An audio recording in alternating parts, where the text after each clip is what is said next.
Okay, new rule. No naming your dog Pippin if you live by the ocean.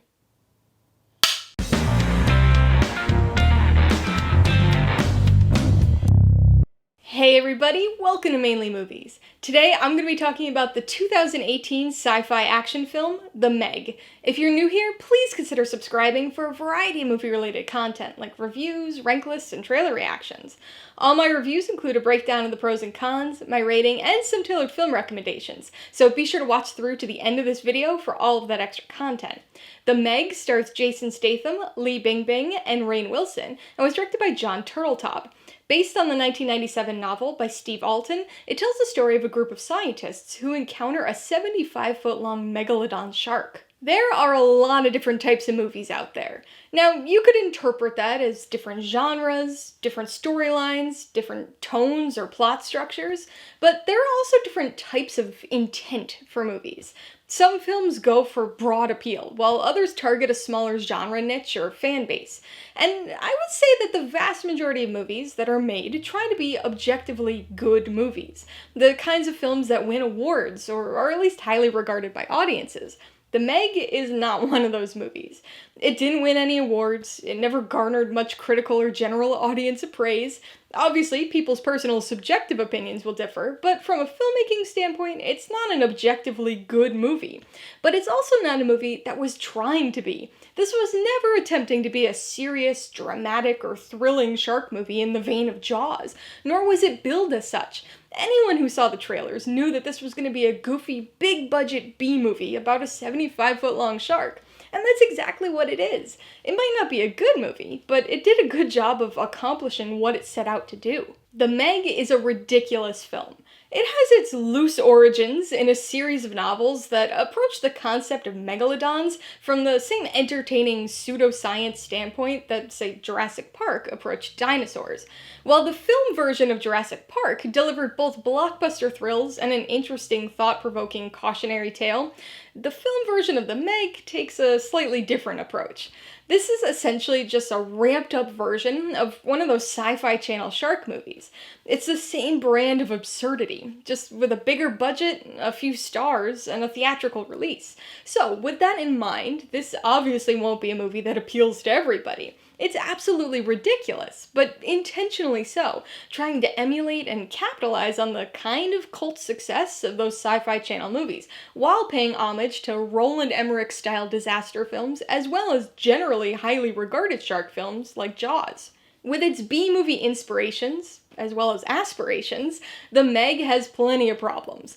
Again, it's not an objectively good movie. The story is completely absurd, the plot and character choices are just as ridiculous, and the visual effects are quite varied. Sometimes they look okay, but other times they look pretty awful, like you're actually watching one of those Sci-Fi Channel movies. But many of those issues, like the absurdity and illogicality of it all, kind of become non-issues when you alter your viewpoint to match the ridiculous, mindless entertainment perspective that was intended by the film. There are some issues, though, that are hard to get past, even when keeping that in mind.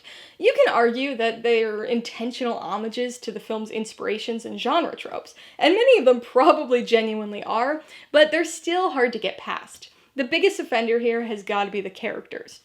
As I mentioned before, this film draws upon that Roland Emmerich style of disaster movie. The performances range from fine to iffy, but most of the characters are paper thin. Jason Statham's Jonas is alright for a movie like this, but the team ensemble is lacking, and mostly just there for the occasional one-liner. There's also way too much focus on the characters and some of their relationships.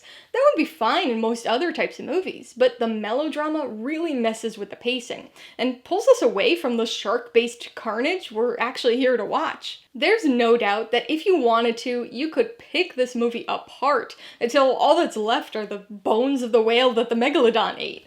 But I do think there's some merit to viewing films in the context of their intent.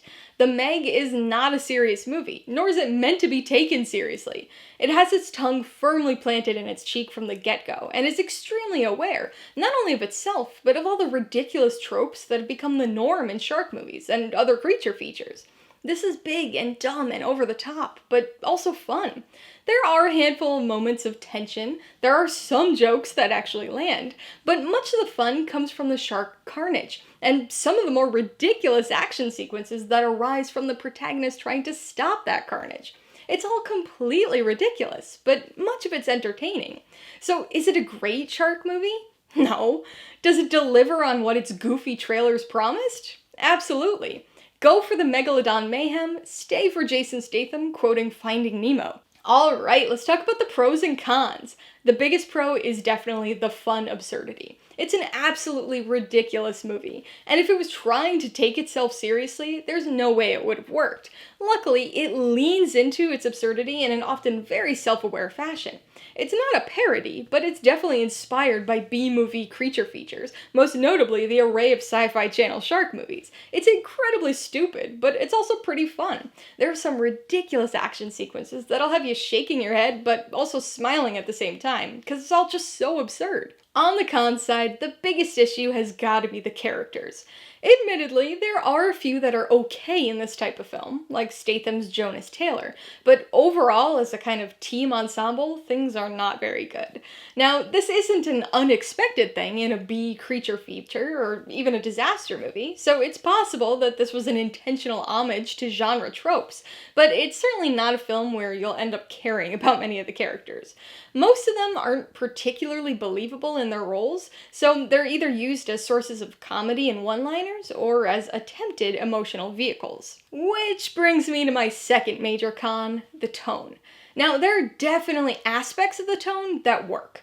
When it's being self-aware or leaning into the silliness of its story and just general existence, it works. Its problem comes into play when the film tries to introduce some character-centric seriousness to the story. I mean, this is a film about a 75-foot shark, which is absurd, but the people in the film are still concerned about a shark, so we can't expect everything to be jokey and lighthearted. A little bit of seriousness and sincerity from some of the characters at times would be reasonably warranted. But this movie really dives into some character melodrama at points, especially with Shuya.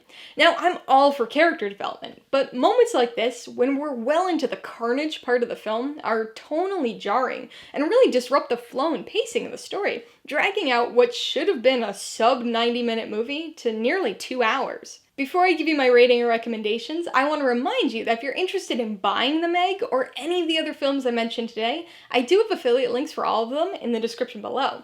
I get a small commission from anything you buy using one of my links, so I'd really appreciate it if you'd use them if you're in the market for any of these movies. I'm gonna give The Meg 3 out of 5 paws. It's a ridiculous, self-aware, big-budget B-movie. It has a lot of problems and suffers from the expected story and character issues, but it's a fun, over-the-top homage to B-creature features. I would recommend The Meg to people looking for a silly, self-aware shark action comedy thriller. This is not Jaws, so if you're looking for a serious or objectively good movie, you're gonna be very disappointed. But if you've always wondered what a big-budget Sci-Fi Channel shark movie would look like, then this is your answer. Definitely not a movie to be taken seriously, but if you want some ridiculous entertainment, this might be something to sink your teeth into. If you liked The Meg, I would recommend Rampage. No sharks, but this is another film that feels like a big-budget, star-led B-movie. Based on the video game series of the same name, it's a ridiculous but entertaining story of pseudoscience that delivers blockbuster sci-fi action while also continually and intentionally leaning into genre tropes in a fairly self-aware manner. If you love the idea of a completely ridiculous shark movie, you might want to check out Sharktopus, one of the group of Sci-Fi Channel shark movies that clearly inspired the style of The Meg. Sharktopus is just about as absurd as it sounds.